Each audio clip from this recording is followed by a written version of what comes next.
Welcome back, everybody, to another episode of the Passive Income Lifestyle Series.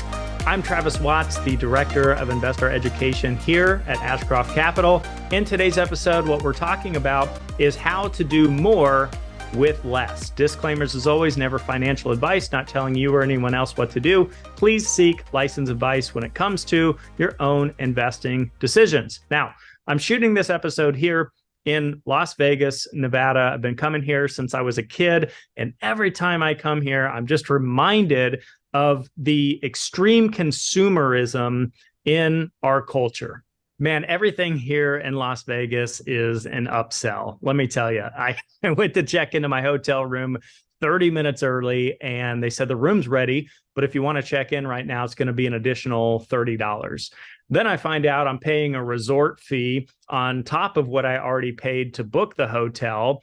And I asked them about the pool, and they said, well, the pool's down right now. It's under maintenance, but you still have to pay the resort fee. Then I asked them how I get to my room from the check-in, and they said, oh, no problem. Go up the escalators. You have to walk all the way through the casino, which, by the way, is filled with thousands of billboards and ads and bars and restaurants and people trying to upsell you on everything. And not to mention, of course, gambling just to get to the elevators to get up to your room. Crazy world that we live in, especially here in Vegas. I was walking down the strip last night and I realized a lot of this marketing that we're subject to is about FOMO, which stands for fear of missing out. It's always about you need this product or service to elevate your status. You don't want to miss out on this exclusive show or event that has limited tickets, and you better RSVP right now. And some of the lines for these restaurants go all the way around the block, people lining up to pay $30 for a hamburger and fries because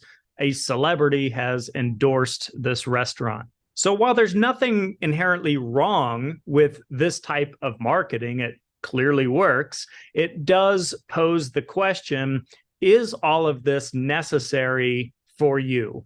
Could you make less and in fact be able to do more? And that's what we're addressing here in today's episode. I get asked all the time from investors and from peers and at conferences, why don't you, Travis, become a general partner? Why don't you do your own syndication or your own business? Isn't there more money in that? Why don't you maybe go back to flipping houses? You talk all the time about how your return on investment was so great doing that. Why don't you return to it? And the answer to this is that I know my priorities, and the reason I'm a limited partner passive income investor is for the lifestyle preference and to free up my time. So financial success is great. Don't get me wrong. It's great, but not if it comes at the expense of what really matters. So what really matters? Well, our family, our health, our time. No one's trading places with a billionaire who's about to pass away because time is ultimately more valuable than money. Most people would agree with that, not everybody.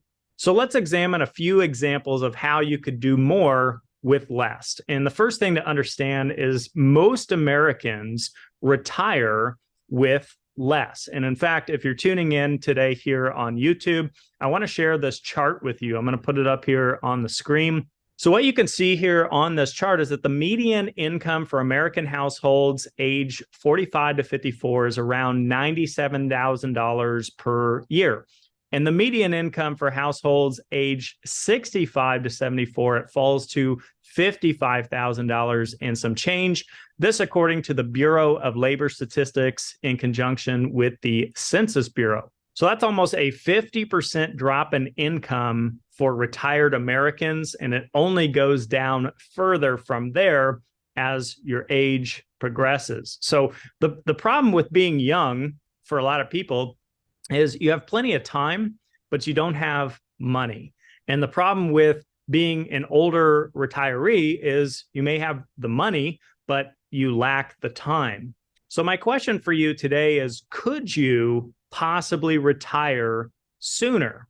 And I want to look at an example of an individual who's a high income earner making $200,000 per year in gross income. And the reason I use that metric is I work with a lot of accredited investors, and that's the minimum income threshold to qualify as being accredited. All right, so of this income, we'll take $50,000 off the top. We'll say that's dedicated to taxes. So effectively, you have $150,000 a year to live on. Now, what I did myself in this scenario is I lived on $50,000 a year and sometimes even less. And I took the remainder of that income and I put it into passive income investments.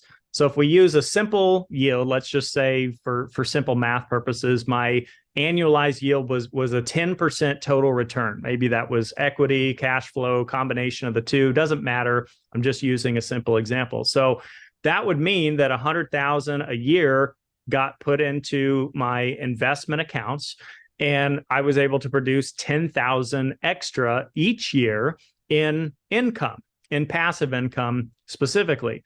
So essentially, every 5 years, I was creating financial freedom because I then would have 50,000 in new income and I was living on $50,000 per year.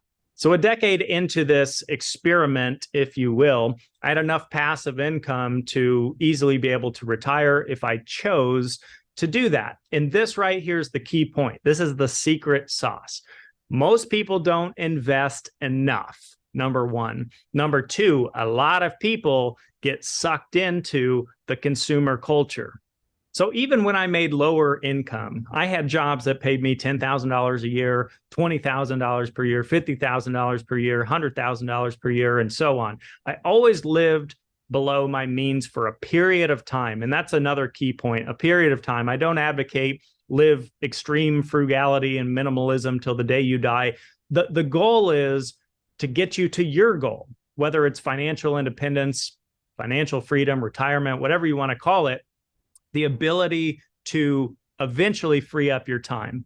So that's just a little bit about how I went about it. And I'm not recommending that you do the same. Everybody's different. Everybody's situation is different. So you do you. But I just wanted to share in this episode with you the Stoic idea that's been around for, frankly, thousands of years. And it's this idea of you can be twice as rich by desiring half as much. So something to think about here for the week. I hope you found some value in this short episode. You're listening to the Passive Income Lifestyle Series. I'm your host, Travis Watts. If you want to learn more about passive income investing in multifamily apartments and what we do here at Ashcroft Capital, you can visit AVAF3 for current offerings and opportunities. If you have any questions about this episode, any other topics, or just want to dive in more on a phone call or a Zoom call, you can reach out to me at travis@ashcroftcapital.com. Have a great week, everyone. Thanks so much for tuning in, and we'll see you in the next episode.